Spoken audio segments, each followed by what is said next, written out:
Welcome back, my fellow economic gladiators, to Boss Economics World, the only show that treats the dismal science with the mockery it so richly deserves. Today, we're dissecting the latest masterpiece of beige-suited performance art from our favorite central banking soap opera, the Federal Open Market Committee. On September 19, 2025, Jerome Powell, in his magnificent lame duck tour, finally gave the market what it's been screaming for. He cut rates. A whole quarter of a point. Yes, 25 basis points. It's the monetary policy equivalent of telling a man dying of thirst in the desert that you've arranged for a light morning due next Tuesday. It's a decision so perfectly calibrated to please absolutely no one that it could only have come from a committee of 16 economists staring at the same broken crystal ball. The White House, which has been pushing for rate cuts with the subtlety of a sledgehammer, got a breadcrumb.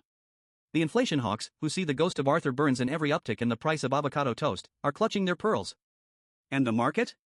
The market is like a confused golden retriever, unsure if it's been promised a walk or a trip to the vet. But the real story here isn't the 25 basis points. That's just the headline. The real story is the complete and utter meltdown of consensus, the weaponization of the Fed as a political football, and the slow, painful death of the one thing that gives a piece of paper with a dead president on it any value at all: credibility. So, grab your coffee, pop some popcorn, and let's dive deep, from the surface-level decision right down to the systemic rot beneath the marble floors of the Eccles building. Let's start with the decision itself. A 25 basis point cut, bringing the Fed funds rate to a target range of 4% to 4.25%. Powell, in his press conference, used words like challenging, difficult trade-offs, and no risk-free paths. This is Fed speak for, we are flying a jumbo jet in a hurricane, the instruments are failing, and half the cockpit crew is trying to grab the controls. Why cut now?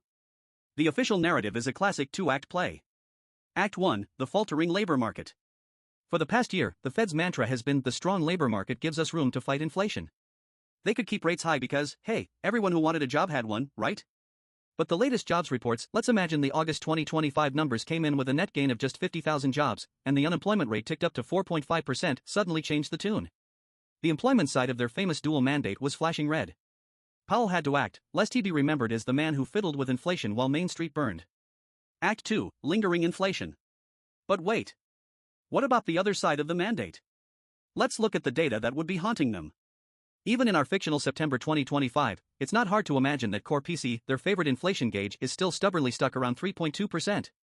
It's down from the terrifying peaks of 2022, sure, but it's nowhere near the sacred 2% target.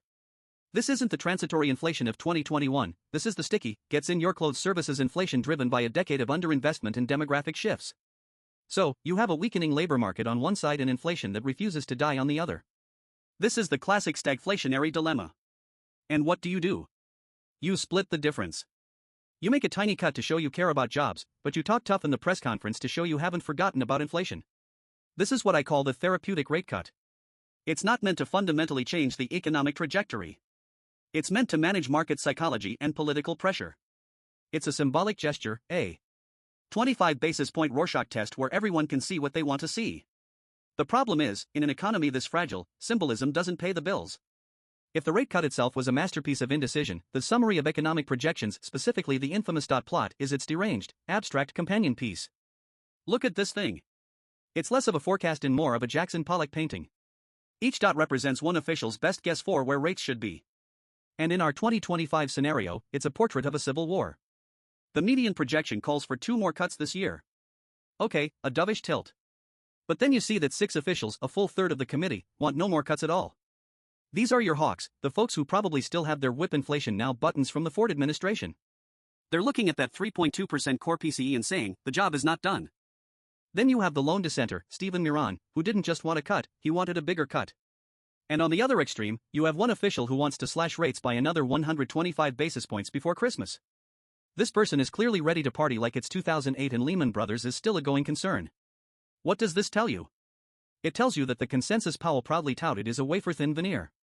The FOMC isn't a unified body guided by a coherent economic model, it's a collection of warring tribes, each with their own data, their own biases, and, increasingly, their own political masters.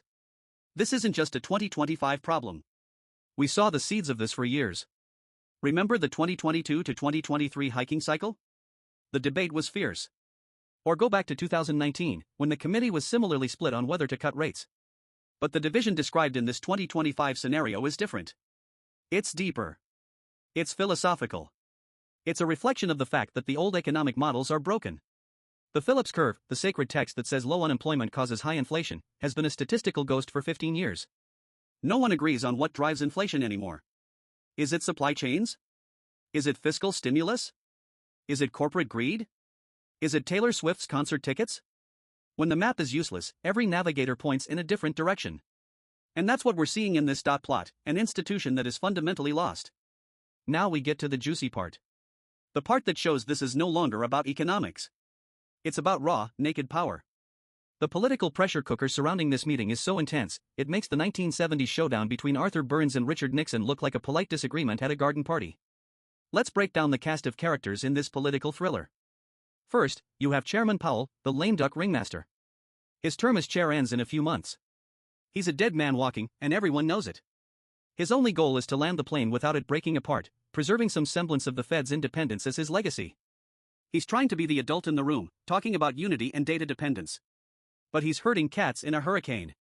His desperate attempt to forge an 11-to-1 consensus on a meaningless 25 BPS cut is a testament to how fragile his control really is.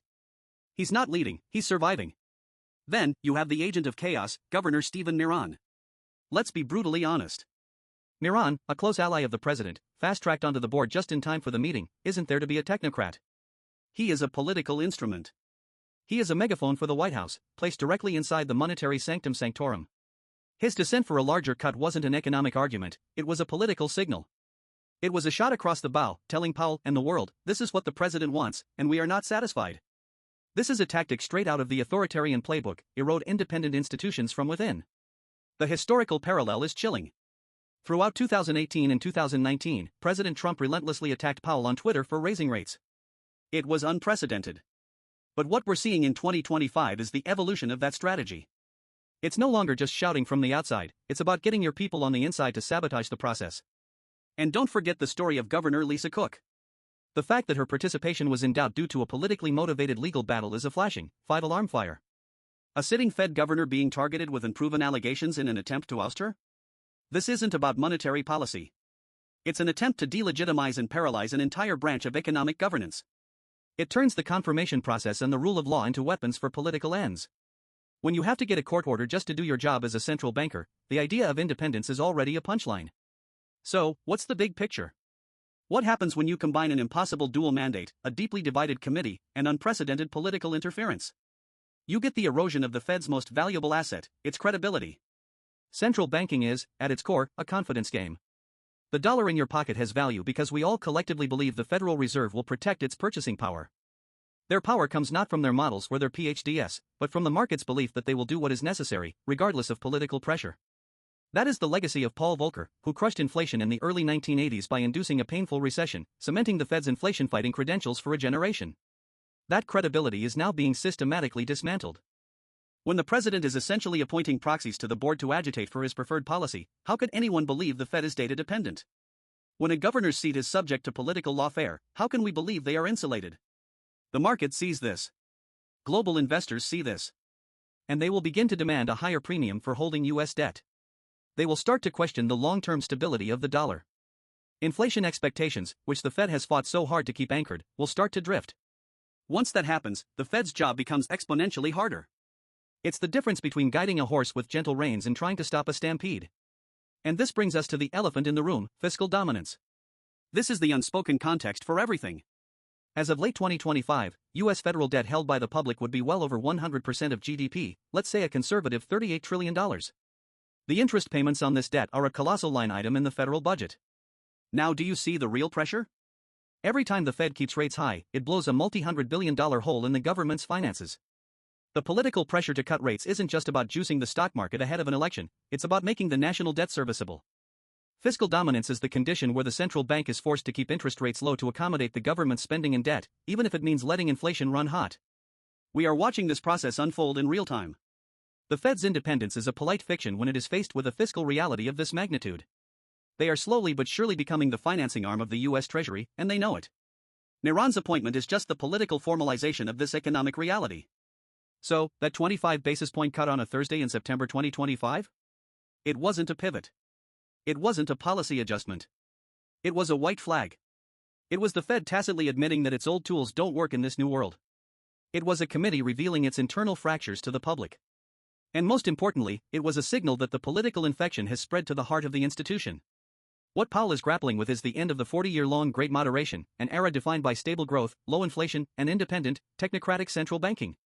That world died somewhere between the 2008 financial crisis and the 2020 pandemic response.